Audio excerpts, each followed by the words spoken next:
Manchester United front three might be unrecognizable next season, of course. It's a revolution in the strike force of Manchester United. And if you're a Man United fan, you should be so excited. I am myself is so excited to see how Ruben Amorim will work with the three forwards that Man United actually rumored to be signing now this summer window. We'll talk about it, all of it. We'll talk about the Mbeumo deal and all the rumors and everyone that is saying that the Mbeumo deal have been rejected. It hasn't been rejected. It has been confirmed by the likes of Fabrizio Romano and David Ornstein that it hasn't been rejected. The bid and Man United are calm and they are about to get their man. There is a plot twist in the Gyökeres saga over the summer, of course. We've been hearing a lot of things about Gyökeres, Arsenal, Man United, Juventus, where is he going to go? But before we talk about all of this and talk about what it means for Man United to have these front three, make sure to hit the like button, people. And if you are new to the channel, subscribe to the channel. We're on the way to 40K, of course, and turn on the notification bell to know when we release a video or we go live, of course. Let's start by one thing. Cunha has been done, £62 million, adds a lot to this Man United front line. He is someone that is so fluid, can play across the front three, behind the forward, a 9, a 9.5, a 10 as well. And that is absolutely phenomenal deal for Man United. You get what you pay for, and Matthias Cunha was wanted by a lot of clubs that actually challenged for the league last season, and a lot of clubs around, and Man United were able to secure the deal, of course, for a significant fee of £62 million. But again, he is so worth it. Bryan Mbeumo, the guy that joined from Wolves. For Mbeumo, that everyone is panicking, Mbeumo have rejected, of course, Spurs in favor of Manchester United. It is reported that he only wants Manchester United. And I'm just going to show you what actually David Ornstein has said, that Bryan Mbeumo has told Brentford and Tottenham that he will only join Manchester United if he leaves Brentford this summer. There, of course, there were proposals from Man United that have been short of the valuation, but it looks like he's going to be joining Man United. And Fabrizio Romano have actually briefed us and told us what it means. And I want you to hear what Fabrizio Romano has said. So people don't, it's false, they rejected the bid and all this stuff. The reports are saying that Brentford wants the 62 million, but in installments, they want the same money that Man United paid for Cunha. But Man United offered a little bit less. And let's see what Fabrizio have said, of course. Bryan Mbeumo, many questions tonight, and so I wanted to do this video also to reply to Manchester United fans, because the reports are about Brentford rejecting a bid from Manchester United for Bryan Mbeumo. Guys, the understanding is that Brentford constantly mention in the talks they're having also with Manchester United the price tag of other players in the market when they mention Mbeumo. This is why they want more than what Manchester United offered with their second bid. But my understanding is not that Brentford rejected the bid and talks stopped. My understanding is that the conversations between Man United and Brentford for Bryan Mbeumo continue. So the two clubs are again in talks. The two clubs are trying to find a solution. Manchester United remain calm. Manchester United remain confident. Manchester United remain optimistic because the player, as I told you days ago, is giving total priority to Man United. Wants to go to Man United and told Brentford that he wants to go to Man United, as I told you a few days ago. So the position is very clear. He wants to wear red next season. Now Manchester United remain in active talks with Brentford to reach an agreement on the transfer fee. As of tonight, no agreement, but in the next days this conversation will continue. Man United will try to find a final solution for Bryan Mbeumo to join the club, but for sure, this story is still active, is still alive, is not over after a bid rejected or a proposal turned down. So relax and let's see what's going on. We'll see how it goes. But listen, all I have to say is that Fabrizio Romano is so clear about this. And in my opinion, Bryan Mbeumo will be a Man United player. Man United will come up with the funds, of course. The guy that scored 20 Premier League goals last season. I will tell you what it means for Man United once we talk about Victor Gyokeres, what it means for Man United having these three forwards up top, because it is exciting times for Manchester United. They haven't rejected the bid. Bryan Mbeumo adds creativity, goals.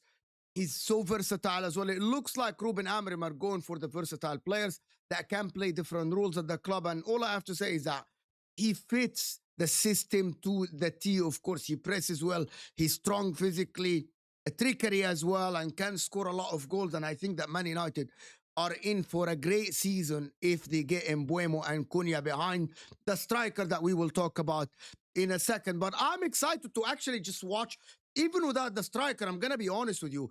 I'm actually so excited to see Matheus Cunha next to Bryan Mbeumo.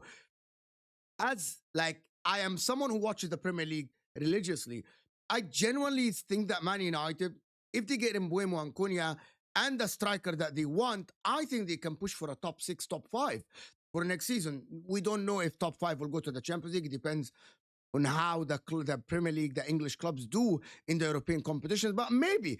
And I know that people will make fun of this. They will say that Man United, oh, they will finish 15th and everything. But I'm telling you, having players like Mbeumo and Cunha in the dressing room in the first day of the season will give the club a spark, will give the other players a spark. And I've mentioned this before on the Football Terrace, on my channel, and on other channels that Don Hussam I go to, of course, that you need that spark. You need to see new faces. And that is what Man United are absolutely doing. The other news that people talk about is that Manchester United are in pole position. People have rubbished this talk. People have said that this is not true, of course, that Victor Gyökeres are still waiting for Arsenal. Maybe he's waiting for Arsenal, but he's not going to wait forever. You know what I mean? There is conflict news this week about him waiting for Arsenal and Man United, of course. However, I actually think that at the end, if we look at how Arsenal approaching the market, they are in conversations with both RB Leipzig for Benjamin Šeško and for with Sporting Lisbon for Victor Gyökeres.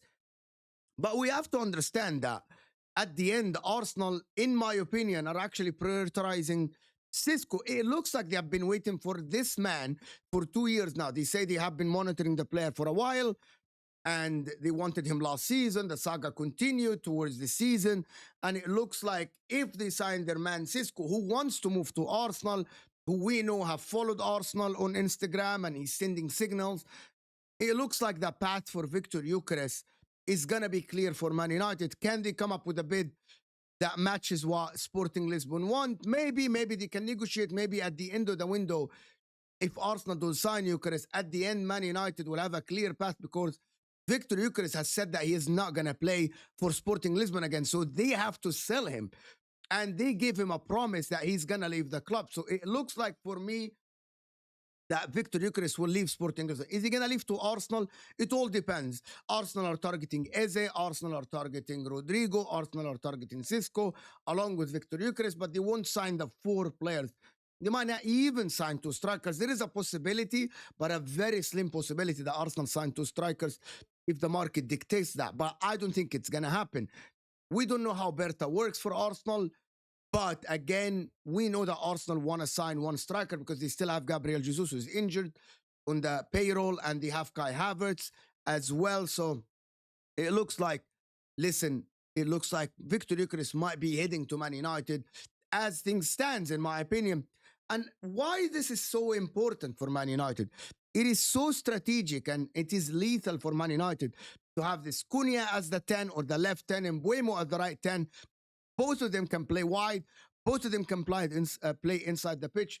And having Victor Gyökeres actually as your number 9 for these 2 serving him and giving him chances, I think he can get 20 to 25 goals at least at Man United, if not more, next season. And if you're a Man United, and I want to say this, if you're a Man United fan, it doesn't matter if you still have Bruno Fernandes. If you don't like Bruno Fernandes or not, he stays at the club. If you don't like Ugarte or not, at the end, you have to look at this front line and say, this is lethal.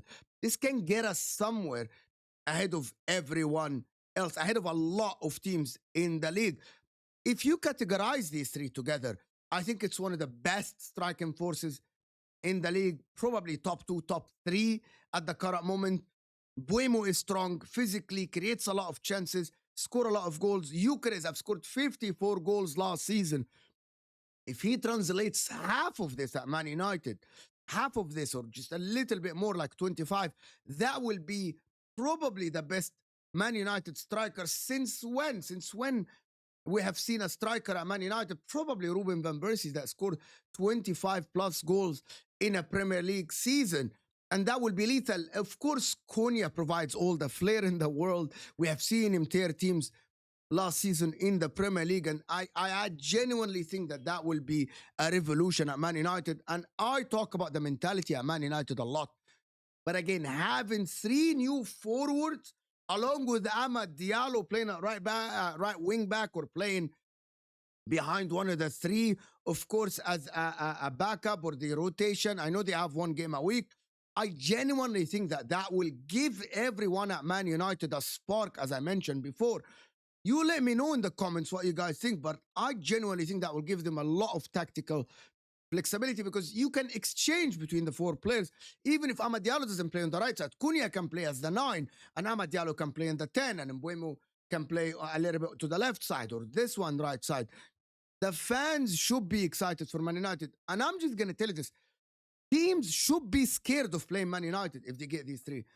I'm not saying that teams should be scared of Man United of winning the title. They are still have a long way to go. But if you're playing Man United, any defense in the league, and you face in front of you Cunha, Mbeumo, and Gyökeres, you have to adapt and you have to change the way you play for Man United. And that is something that people don't talk about that like a lot. Like I genuinely excited for Man United. I'm excited for Man United. And I want to hear what you guys think. Is it a scary front line? Can it get Man United top 4? You let me know in the comment section. Make sure to hit the like button if you are still here. Comment, do you want Amad Diallo to start? Or would you start Cunha, Mbeumo, Gyokeres if you're a Man United fan right away? And also if you're a rival, if you play Man United with these front 3, are you scared? Do you think that Man United will be easy to beat? Or you want your team to adjust a little bit? That is something that I want to hear other people's opinion about it. Of course, Ruben Amorim, and the last thing I'm going to add is that Ruben Amorim, if he gets these 3, I think he will have a fresh start. Everyone will forget what happened last season. He will get probably until December to prove himself, of course. And I think that he's actually a very, very good coach. He just needs the tool to work with. And that is what I'm waiting to see at Manchester United. You let me know in the comment section what you guys think. Hit the like button if you're still here and subscribe to the channel and turn on the notification bell.